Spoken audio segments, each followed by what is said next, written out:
Daniel Mercer came to the marina expecting 10 quiet minutes for a weekend cruise and found a wedding already underway on his yacht.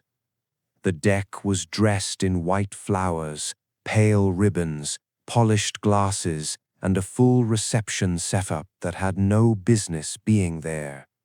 Guests in formal wear crowded the railings as if the vessel had been transformed by magic. At the center of the chaos stood Karen Blythe, the marina HOA president, in a dark pink blazer, curly golden blonde hair perfectly styled, one hand gripping a clipboard, the other directing the scene with ruthless confidence. Nearby, the bride in a white gown with a dark pink shawl looked uncertain, while the groom in a navy suit watched the dock with rising concern. Daniel stopped at the gangway and checked the hull number. Then he checked his phone. Every digit matched his ownership records. This was not a charter. It was not a misunderstanding. It was his yacht. The realization landed at the exact same moment Karen noticed him. Her expression hardened instantly, as if he were the one trespassing on her special day. The entire party turned toward him, and the sound of celebration seemed to drain out of the air all at once. He stood there in silence, looking at a wedding built on top of his property, while everyone else waited to see who would move first. Daniel was the kind of owner who kept every paper, receipt, and registration saved twice over. He had worked for years to afford the yacht, skipping vacations and cutting back on anything unnecessary so he could maintain one place that felt like freedom. The marina had always been his escape from the rules, noise, and pettiness of city life, but the waterfront HOA had gradually turned it into its own little kingdom.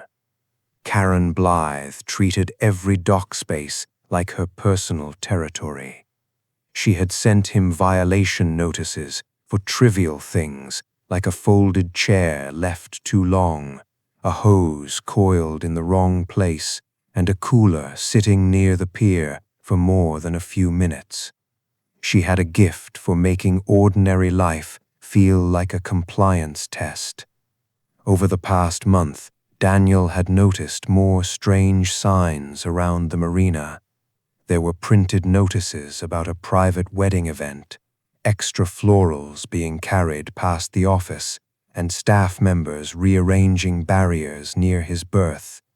He assumed it all belonged to a separate event at the clubhouse or the marina lawn. He did not expect anyone to touch his yacht.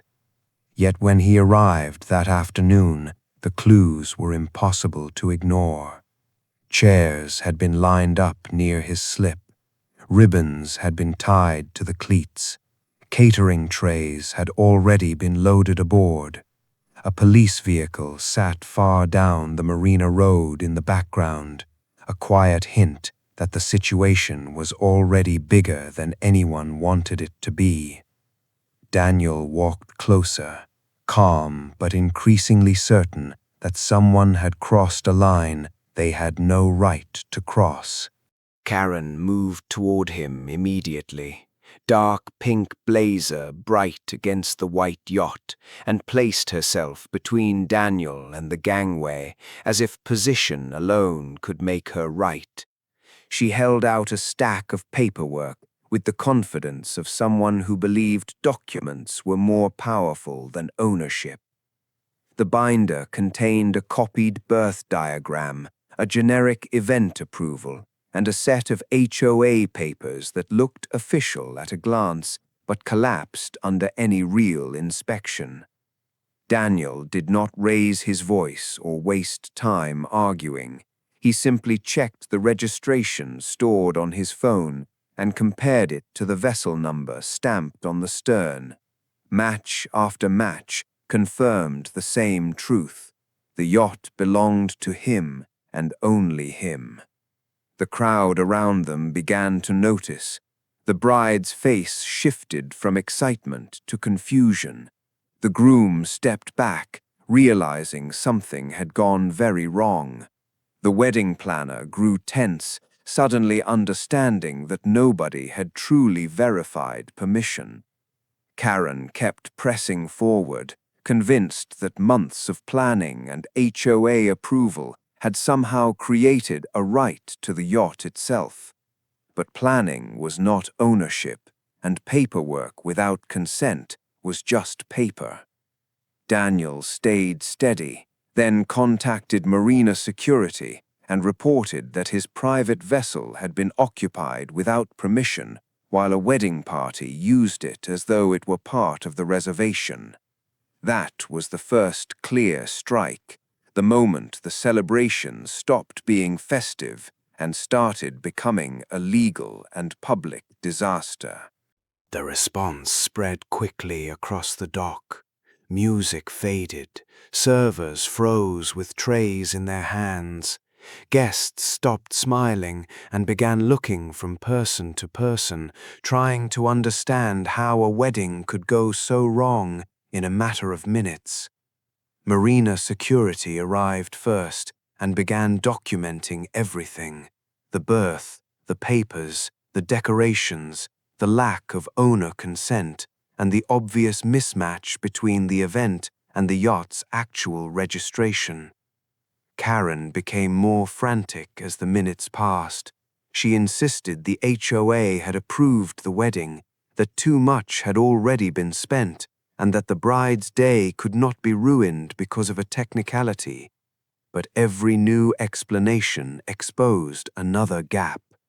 There was no charter agreement, no owner signature, no insurance record for a private vessel rental, no legitimate reason for the yacht to be occupied. Because the vessel sat in navigable waters, Marina Security requested Coast Guard assistance to verify the ownership and occupancy records. The atmosphere changed immediately. Uniformed officers moved in with calm authority, and the crowd went quiet in a way that felt almost reverent.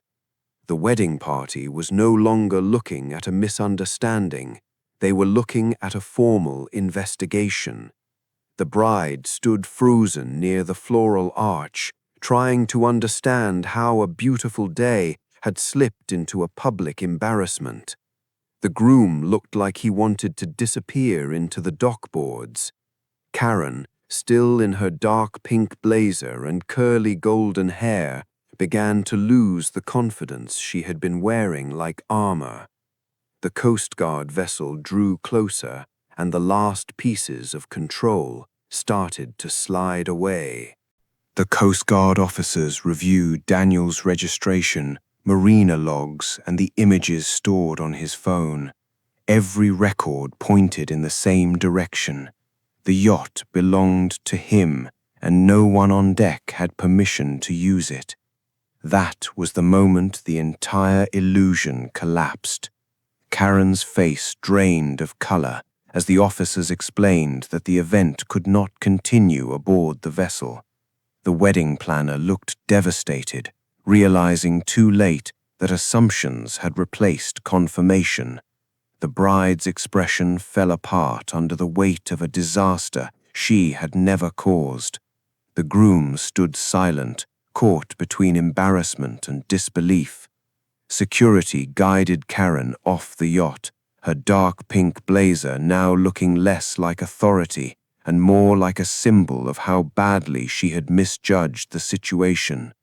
Guests began moving back toward shore in quiet groups, and the sound of celebration never returned. Daniel handed over his documents, waited through the verification, and kept his composure the entire time. Once everything was confirmed, the officers returned his records and cleared the vessel. The bride offered a shaken apology before leaving, and Daniel accepted it without blaming her for Karen's choices. By evening, the dock had gone quiet again.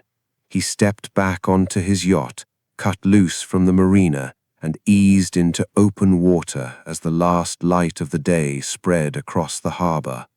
The wedding was over, the papers had spoken, and the yacht was finally his again. It makes you wonder how often the biggest disasters begin when someone mistakes confidence for permission.